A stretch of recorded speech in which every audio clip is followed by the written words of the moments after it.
Hey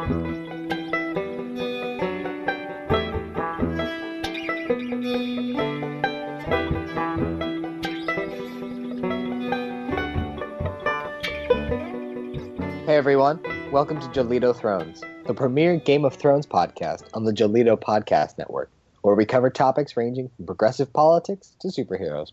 If you like the show, please follow us on Twitter at Joleedo, on Tumblr at joleedo.tumblr.com, or like us on Facebook. If you're listening on iTunes, Spreaker, SoundCloud, or any of the other great podcast apps, we'd love for you to subscribe and recommend the show. Your support keeps us alive.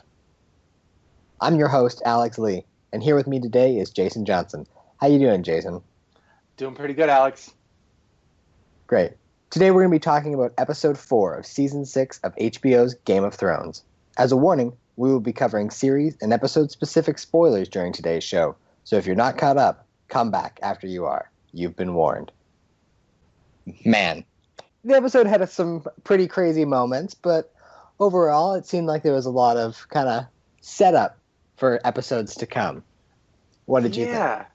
Yeah, I agree. I have no idea what the title of tonight's episode was, but I felt like it should be called Reunion, as much as it could have been called Setup, because it really felt like, after an opener that kind of a season opener that kind of took its time getting going and reestablishing the pieces and the players where everyone was.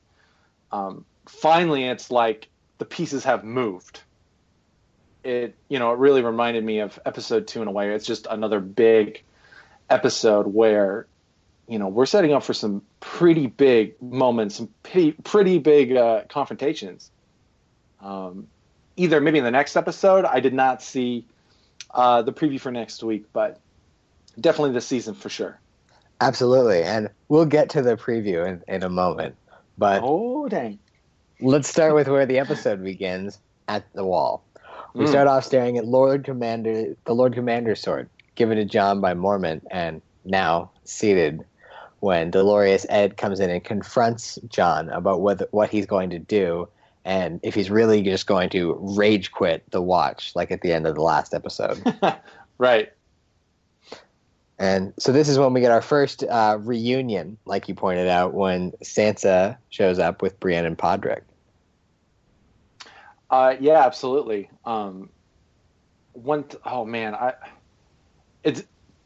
are a handful of kind of moments in the series that threaten tears. You know what I mean? Yep. And it's been so long since the Starks have been together. Yeah. And that hug between Sansa and Jon, that's one of those moments. It's because for me, I immediately start thinking of everything that's happened since they left Winterfell. Six seasons of terrible things. But now let me point out something to you that might blow your mind. In the Inside the Episode featurette, they point out that never at any point in the series have Jon and Sansa been on camera together. What? Yep. Never. That's crazy. Really? Yep. So these two siblings in the books, in the show, their relationship really never meant much. And as a result, they didn't have screen time.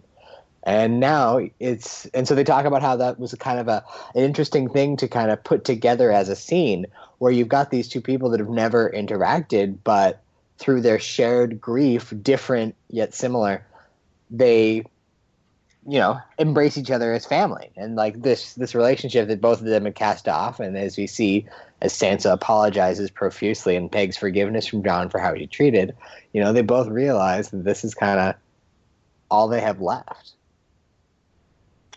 Wow. That's pretty crazy because they sold that really well. I didn't even think about that they never really had screen time together. But it makes sense given, one, their conversation. Jon specifically mentions that he was off brooding in some corner most of the time. Yeah. When they were growing up. And it's great to, even if they didn't share much time together on screen like in season 1, or any time, we know the contrast to the characters and the people they were to who they are now.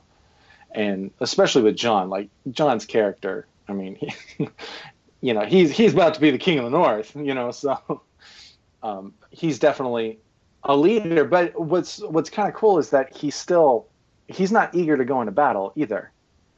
And we see so many like kings or would-be kings on this show that like can't wait for the next fight. And throughout this episode, Jon wants to avoid the fight, even though like he knows it's coming. Especially when he gets the letter later on in the episode from Ramsay, the threat. What a letter. But one thing that I really loved here in this beginning scene is that in that first time as Brienne passes through the gate, everyone's favorite ginger wildling. Well, actually, let me re-say that. Everyone's favorite living ginger wildling. Right. They were sharing some eyeball. They were sharing some sparks. That's interesting. It'll be fun to see what's going on there. Yeah, I saw a picture online where the caption was, it was that picture of him, and it giving Brienne the side eye, and the caption was 15 minutes into mutton and chill, he gives you that look. And totally, chill. Yeah, absolutely. That's what was going down. Yeah, and so one thing I thought was curious is that when Sansa first suggests that early on in the episode that they take Winterfell back from the Boltons, she almost implies that they know where they imply that she knows that Bran, Rickon, and Arya are alive, but not where they are. Did you get that feel, or did I misunderstand her? I didn't really read it like that, but I can definitely see where you did. And that's really interesting because, her delivery in that scene is pretty confident, especially when she answers the question about Rickon. Because Jon's like, no way, like he doesn't have Rickon. That can't be true. And she's like, no, he's there. Absolutely. It's interesting how Sansa's developed, and she's certainly taken on traits from Littlefinger. Oh, yeah. No, that's true, though. And before we jump into a scene with Littlefinger, the last thing I think was particularly great was Brienne's confrontation with Davos and Melisandre. Mm-hmm. She doesn't forget or forgive. And so when she talks to him, she's like, he admitted it just before I executed him. Right. Boom. Yeah, Davos' face was pretty intense. I don't know if there were any people out there who were holding out that maybe Stannis survived the end of season 5 because the camera cuts away and we don't know for sure.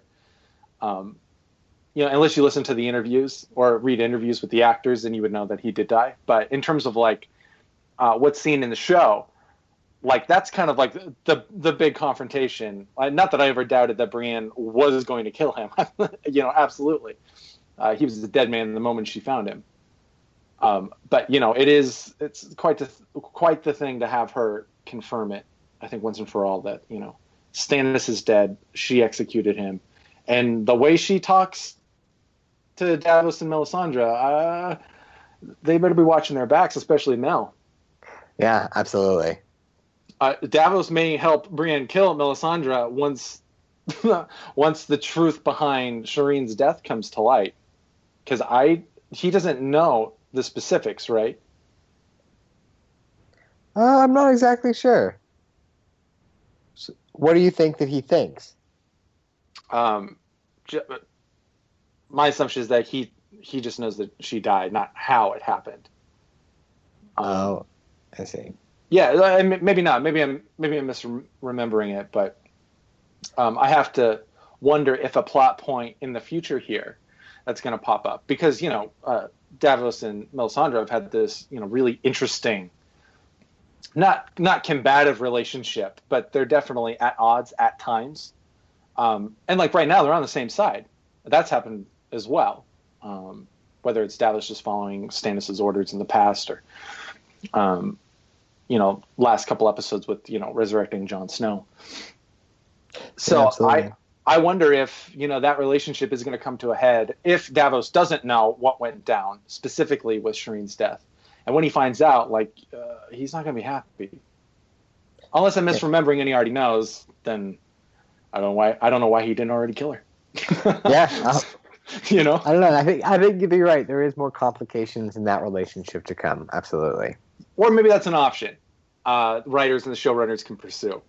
I don't know. That's how I kind of read it, though. We'll see, though. Absolutely. So then we came to the Vale, and I want to say I was really excited for the Gear Falcon shout out. I've been waiting since 4th grade for people to really appreciate the greatness of the Gear Falcon. Yeah, The other Falcons, because they're way better than the Peregrine Falcon. They're native to like Arctic and tundra areas, and then they're way faster and stronger. They're pretty awesome. So I can understand why little Robin was excited to play with the new Falcon. Little Alex was as well. Absolutely. And then, yeah. Oh, that's great. And so Royce put himself into a bit of a pickle. Yeah, what a trap he stepped in. It was like, I don't know if it was expertly planted, but Littlefinger's reaction and then the pivot in order to trap him, like, brilliant. Yep. In case you forgot, that Littlefinger can kind of talk circles around basically anyone. Yeah, I mean, that's tremendous power. He's working those guys in the Vale like nothing else. Absolutely. And then some poor worker in the area would have had to reset the like X number of days since the last moon door related fatality. I was kind of hoping it would happen. Just for the sake, we haven't seen it in a while. It's always fun. And but that's pretty kind of, this is a pivotal moment in sort of what's building to come in this season, in that Littlefinger does some convincing and gets Robin to decide for himself, quote unquote, to commit forces of the Vale to fight the Boltons in the north to help Sansa. And I think that's kind of an interesting point that what I sort of think this season is building to, and what we'll get in the final few episodes, is sort of a real kind of, I guess, resolution and confrontation, and something both in Slaver's Bay in the east and then on Westeros. I think we're going to get combat with the Vale being involved in the wildlings at the Wall and centering around Winterfell. And then we're also going to get things going on with the Dothraki and the dragons and stuff going on in Slaver's Bay. And we'll get to more of the Slaver's Bay discussion in a little bit, because, well, let's talk about it. Let's talk about it right now. So Tyrion, he's invited the enemies of the Queen. He's invited the Lords of Astapor to come and meet, and it was a lot of people didn't seem to care for it.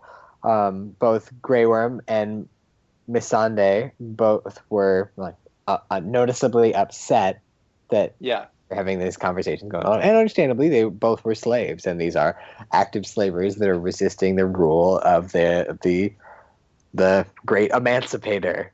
Yeah, I mean, Tyrion, he's the politician of the show. Like, he handled that conversation with the slave masters, like a politician would. He's starting to run Meereen like he was running King's Landing in season 2. And I completely understand, his approach and that strategy, and almost setting, the slavers up to fail. And it's like, when they don't fall in line, what are the ramifications going to be? What's the punishment? Because he doesn't trust them. No one does. And, especially in this world, sometimes it's easier for the opposition to be completely destroyed. And I wonder if that's part of kind of toward the end of the season, once Dany gets back to Meereen, unless she like teleports there next episode. People were moving around. Yeah, absolutely. And I think you're absolutely right that this is totally what this season is building towards. And inside the episode, the showrunners talk about kind of, and they compare Tyrion to Abraham Lincoln in sort of what he was trying to do pre-Civil War, because he went to the South with like